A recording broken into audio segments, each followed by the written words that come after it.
Bonjour et bienvenue chez Alformers dans cette vidéo où l'on va pouvoir découvrir l'analyse de malware au niveau d'Android avec MobFS. Mais tout d'abord, rappelons ce qu'est MobFS. Donc MobFS pour Mobile Security Framework représente un framework de pentest, donc d'applications mobiles, que ce soit Android, iOS et Windows Mobile. Il nous permet aussi d'effectuer de l'analyse statique et dynamique des différentes applications mobiles, mais aussi d'effectuer de l'analyse de malware. Par la suite, nous nous dirigeons vers le repo officiel de MobFS. Vous pouvez aussi trouver ce dernier comme fork au niveau de mon repo aussi. Et on retrouve donc au niveau de ce dernier de la documentation concernant ce dernier, petite description. Et bien sûr, les différentes directives pour l'installation et ainsi de suite avec des petits screenshots. Donc je reviens un petit peu plus en haut et on va lancer l'installation ensemble. Donc vous avez le choix, soit vous utilisez donc directement le code source et vous compilez vous-même, ou excusez-moi, vous installez vous-même les différentes dépendances et l'outil manuellement, ou bien vous utilisez l'image Docker. Donc pour nous, on va utiliser donc une image Docker pour notre analyse. Nous allons donc copier la première ligne pour pouvoir tout simplement faire un pull du repo en soi ou de notre image. Je vais donc coller la commande. Ensuite, on attend le temps de la récupération de l'image qui va dépendre donc de la qualité de la connexion dont vous disposez. Et ensuite, on va donc exécuter ou lancer une instance de notre image ou donc au niveau de notre conteneur. Comme vous pouvez le voir, dès qu'on lance cette dernière, on a l'adresse suivante qui va pouvoir s'afficher.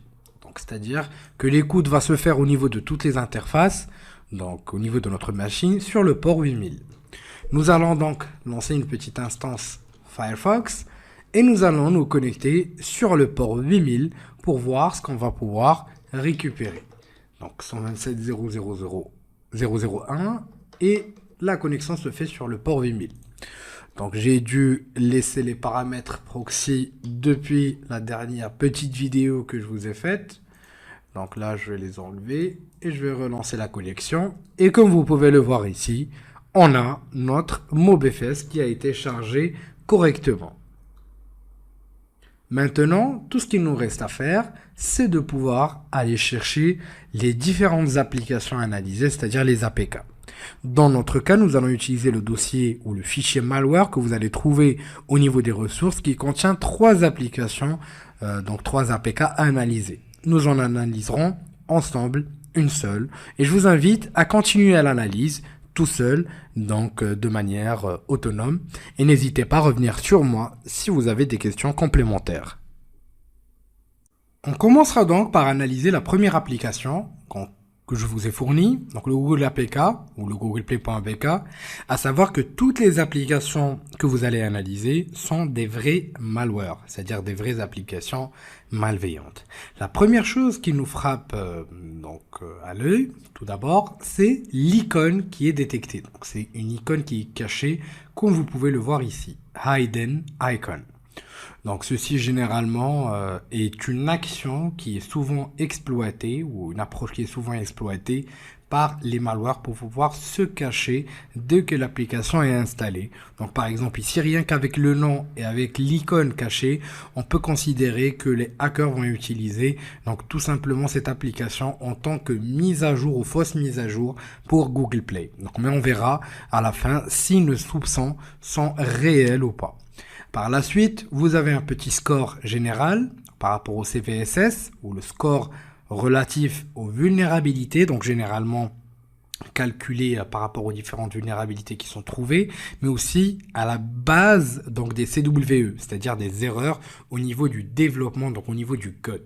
Ensuite, on a un score de sécurité, c'est-à-dire quel est le niveau de sécurité de cette application, plus ça tend vers 100, plus cette application est dangereuse.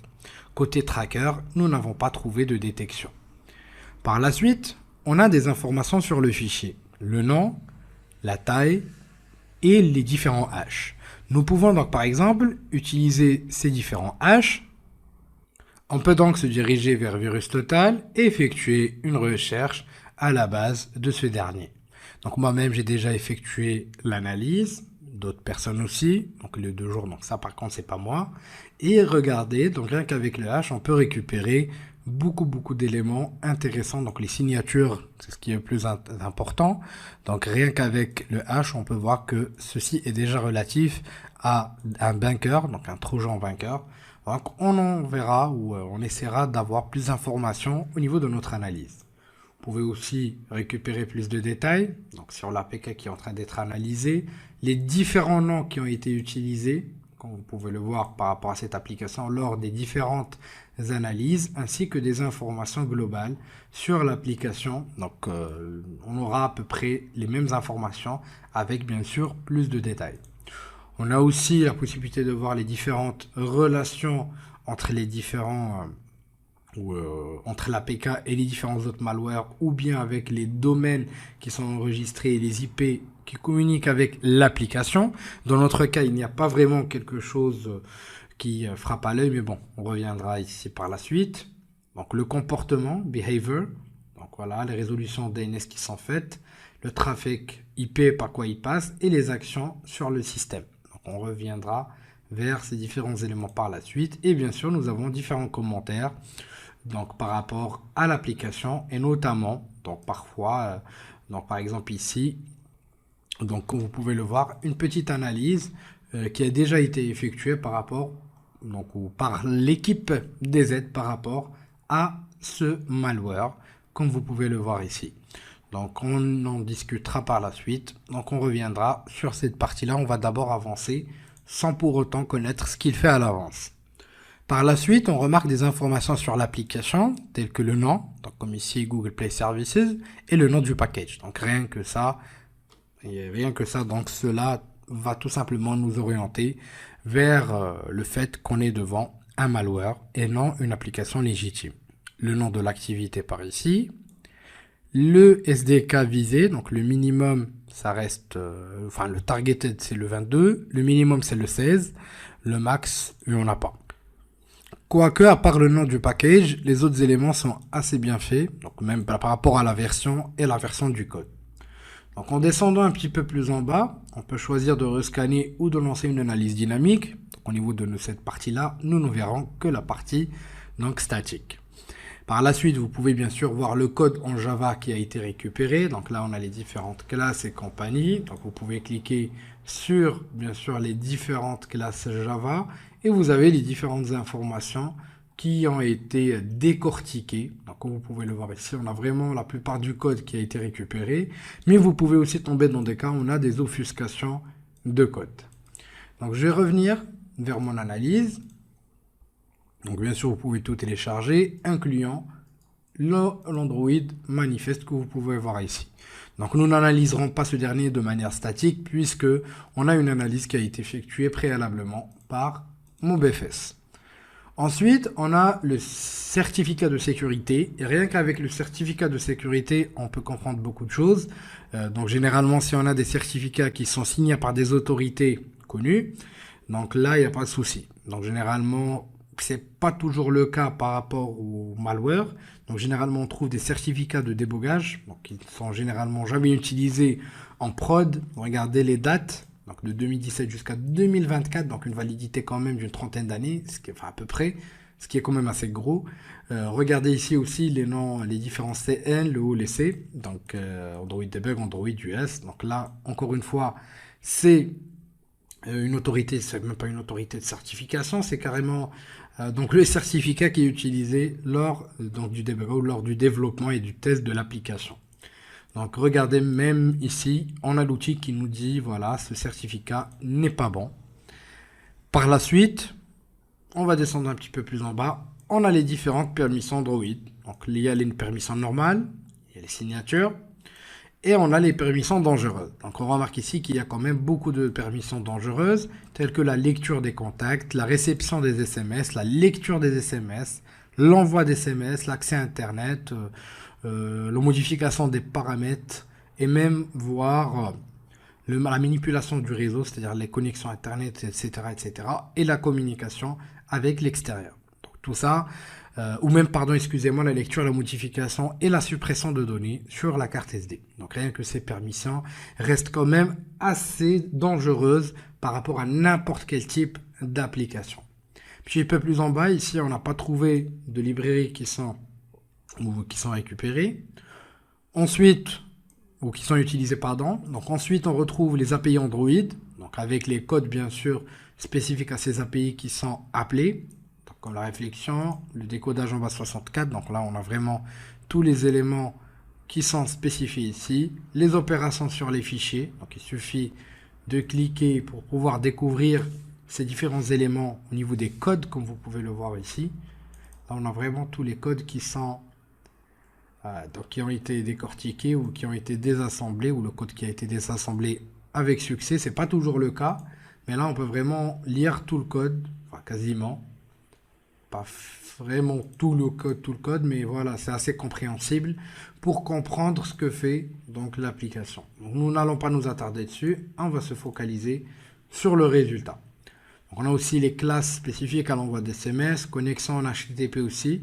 Donc vous pouvez tomber aussi sur la partie connexion HTTP sur les différents serveurs CNC. Donc là, pas forcément du premier coup, mais généralement vous allez tomber sur vos résultats. Donc là, on a déjà les différentes pages avec lesquelles il va communiquer. Donc là, il nous suffit donc tout simplement de récupérer l'adresse de notre CNC. Ensuite, on a les différentes activités qui sont exploitables. Donc là, on a des schémas d'SMS qui est assez quand même bizarre.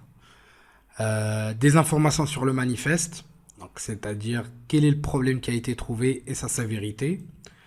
Donc notamment l'utilisation de broadcast receiver sans sécurité, ce qui représente un énorme risque. Donc je ne m'attarde pas sur les détails orientés propres à Android, puisqu'on est dans un contexte forensique et que c'est donc une compétence préalable à avoir avant de suivre la formation. Donc ensuite, on a les activités qui ne sont pas protégées aussi. Donc comme on a dit, MobFS nous permet aussi de récupérer les vulnérabilités sur les APK, pas forcément juste l'analyse. Donc là, on a aussi les autres problématiques qui ont été détectées, qui peuvent être exploitées par un attaquant ou bien au niveau de l'application de manière malveillante pour rattaquer des utilisateurs. Sans oublier les priorités assez élevées. D'un autre côté, au niveau de l'analyse de code, on retrouve les vulnérabilités. Donc, comme par exemple l'utilisation de hash non sécurisées, donc ici l'MD5, ou encore la lecture et l'écriture sur une carte SD, ce qui est assez dangereux. Donc bien sûr, vous avez aussi la relation ou le code CWE, donc le Common Weakness Exposure, donc les erreurs de développement ou les erreurs qui ont été perpétrées par des développeurs qui sont spécifiés ici. Et bien sûr, on va essayer de récupérer si on trouve des fichiers analysés ou des fichiers contenus au niveau de notre APK, et on n'a pas. Et surprise, on retrouve qu'on a donc un code anti-désassemblage donc, et un compilateur donc, qui est d'Exlib, mais généralement le code anti-désassemblage qui nous permet donc de pouvoir, ou qui permet à l'attaquant de pouvoir protéger donc, son application du désassemblage. Mais on peut quand même récupérer, comme vous pouvez le voir ici, des données quand même, enfin du code qui est assez exploitable, donc ce qui est pas mal du tout. Donc c'est pas forcément, l'obfuscation ne marche pas forcément bien dans tous les côtés et n'est pas forcément assez performante. Donc il faut vraiment faire très attention à ça. Donc voilà. Bon. Il va chercher aussi des domaines relatifs à des malwares, des URL, des bases de données, des emails, etc. Et au niveau des strings, regardez-moi ça. Donc on retrouve des informations sur du paiement. Donc voilà Google Payment. Et on comprend directement donc, que ce dernier va pouvoir essayer de pouvoir se faire passer, comme on a vu tout à l'heure d'ailleurs, au niveau de l'analyse de virus total, il va pouvoir se faire passer pour Google Play Services et il va essayer de pouvoir afficher le service de paiement, donc un petit pop-up, une activité. Donc on a remarqué aussi par rapport à la priorité qu'on a et les broadcast receivers et donc tout simplement il va forcer l'utilisateur à entrer ces différentes informations. Donc on retrouve aussi d'autres strings, d'autres chaînes de caractères, pas forcément, on ne saura pas forcément ce qu'ils font, et il faudra passer par une analyse plus coursée, donc plus dynamique. Ici, on a les différents noms d'activités, ce qui peut représenter des IOC, des intégrateurs de compromission, et les services qui tournent aussi, qui peuvent représenter des IOC.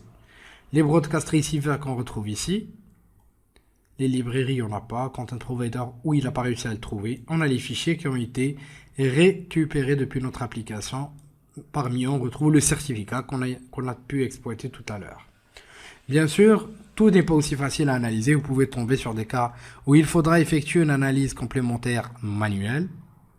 Et donc, bien sûr, je vous invite à continuer l'analyse sur les autres applications que je vous ai mis au niveau des ressources. Donc ici, pareil. Donc, regardez le nom de l'application, Adobe Flash Player, le package, rien que le nom, je pense que c'est bon. Donc, on a la version aussi qui ne concorde pas. Donc, si on cherche, pareil que si on cherche l'MD5, donc on va forcément trouver un truc sympa à analyser. Voilà, comme vous pouvez le voir, pareil. Donc, c'est un dropper, c'est un bunker aussi. Donc, ce qui me choque toujours, c'est même pas les applications qui détectent ou les antivirus ou anti-malware qui détectent donc le côté malveillant de l'APK, mais ceux qui ne le détectent pas. Donc, ici, on a un score de 100, donc c'est quand même pas mal. Et là, en fait, rapidement, regardez juste un petit piège ici, quand on a le certificat qui est spécifié comme good. Mais regardez l'issuer, donc ou l'autorité de certification, ou les différentes informations sur donc l'issuer de certificat. Donc rien qu'en le lisant, on comprend que c'est vraiment du n'importe quoi. Et ça nous indique tout simplement que c'est assez malveillant. Donc rien qu'en avançant aussi au niveau des permissions, on voit des permissions qui n'ont rien à voir ici, des permissions à gauche et à droite qui veulent rien dire. Les librairies, on n'a pas. Donc on a l'API de Java Reflection qui est spécifié. Toujours, il suffit de cliquer pour pouvoir récupérer le code, donc qui est ici. Donc bien sûr, pas tous les codes sont lisibles rapidement, mais quand même c'est assez sympa. Donc ici, pareil, on a des activités donc, qui vont se baser sur des schémas SMS, MMS et compagnie. Donc ce qui est assez bizarre aussi. Des informations sur le manifeste. Donc on retrouve à peu près la même structure que le premier bunker qu'on a trouvé, ou la première application de vote d'informations bancaires. Donc c'est à peu près la même structure. Donc aussi, il va utiliser DX donc, au niveau de la compilation. Et on a donc un domaine donc, qui est ici, donc un domaine russe. Donc même s'il est good, attention, il faut vérifier s'il fait partie quand même des domaines qui ont été spécifiés comme des domaines utilisés ou des CNC utilisés par des malwares. On se dirige donc vers TreatMiner et on effectue notre recherche. Et au niveau de notre domaine, donc on retrouve bien que c'est un domaine russe et qu'on n'a pas vraiment d'informations intéressantes par rapport à ce dernier. Donc on ne peut pas vraiment dire que c'est le CNC ou autre, mais ça paraît assez bizarre. Je reviens vers l'analyse. Donc là, l'URL encore une fois. Et dès qu'on arrive sur les strings, on a une visibilité plus intéressante. Donc comme vous pouvez le voir, pareillement, on a le paiement qui va être demandé. Et donc on est toujours devant un petit bunker. Et en plus, celui-là va gérer, donc c'est mal offusqué par rapport au premier. Et comme vous pouvez le voir ici, on a différents langages qui sont supportés, différentes langues. Donc on suppose que les pays visés sont plusieurs. Donc l'Espagne, notamment, enfin les pays qui parlent espagnol, arabe, français, anglais et russe. Donc, ce qui est quand même assez osé. Et si on va vers Virus Total, vers les petits détails, enfin petits détails, surtout la partie communautaire. Donc là on n'a pas d'informations. Donc là on a l'URL qui n'a pas été spécifié malheureusement comme URL malveillant. Et donc ce qui est bien aussi avec Virus Total, c'est qu'on peut récupérer donc l'activité globale, donc l'activité sur le comportement de ce dernier, comme vous pouvez le voir. Donc une activité ou une analyse dynamique si vous préférez, pas complète mais quand même. Donc là on a les SMS qui sont envoyés, donc le numéro qui est utilisé notamment, les fichiers qui ont été ouverts, supprimés, copier, dropper, donc récupérer, les commandes shell exécutées, donc tout qui permet de passer en mode route, les services ouverts, donc ce qui est nos IOC entre parenthèses, les activités démarrées, mais aussi les modules chargés et ainsi de suite. Donc au niveau des modules, on peut vraiment trouver des éléments assez intéressants. Voilà. Et on peut voir la relation entre les différents autres malwares qui ont déjà été détectés, mais aussi avec les différents domaines concernés. Donc là, les domaines qui ont été contactés, on peut les visualiser ici. Donc les URL pareillement et les fichiers qui sont contenus. Donc bien sûr, il n'existe pas que VirusTotal pour faire ça. Il existe donc aussi d'autres outils tels que JoSandbox, donc un outil qui nous permet d'effectuer une analyse statique mais aussi dynamique des APK. Donc il suffit de l'uploader, de créer un compte surtout. Et là en fait tout simplement vous avez une analyse plus approfondie du comportement de l'APK. Donc là vous avez un petit graphe en plus qui est super sympa à utiliser. Donc là, comme vous pouvez le voir, ça tend plus à être un spyware, un invader pour pas se faire détecter. Et il fait un petit peu de banking avec, en quelque sorte, donc une partie trojan. Donc généralement, la plupart c'est des trojans. Vous avez aussi la signature ou les signatures des actions donc de l'application. Et on a une analyse complète, ce qui va le demander. Donc, par exemple, ici, le localisation, il va pouvoir lister, détecter donc et supprimer des fichiers dans le même contexte. Il va pouvoir communiquer avec des services Google, mais aussi il va pouvoir utiliser des exploits pour pouvoir donc tout simplement les outils ou pouvoir échapper aux outils des DEXA. Donc on a aussi une analyse des différentes permissions. Si on a aussi une analyse donc des différents échanges relatif au e-banking, donc on remarque quand même qu'il y a un risque assez gros, et ainsi de suite. Donc on a vraiment une analyse assez complète. On a les domaines aussi ou les IP qui ont été contactés, donc comme vous pouvez le voir ici un petit peu partout, ou les adresses DNS qui sont utilisées, et ainsi de suite. Donc ces différentes adresses et d'autres informations statiques sur l'analyse comme on peut en avoir sur l'outil ou notre outil MobFS. Donc voici aussi une autre analyse. Cette fois-ci, c'est une application malicieuse directement et c'est beaucoup plus donc un spyware, un exploiteur qui va exploiter des vulnérabilités et un invader. Et là, vous avez bien sûr donc, un gros groupement des signatures de ce que va faire globalement le malware. Donc voilà, et selon l'analyse dynamique qui a été faite, nous aurons les différentes informations donc telles que si jamais l'application demande un accès root, voilà, les fraudes bancaires. Donc là, on a un check des différents services qui sont utilisés, qui peuvent nous indiquer qu'on est plus devant une application e-banking ou une fraude e-banking ou pas. Donc là, pas vraiment, je dirais. Les communications réseau, voilà, comme vous pouvez le voir. Les informations qui peuvent être donc récupérées ou volées.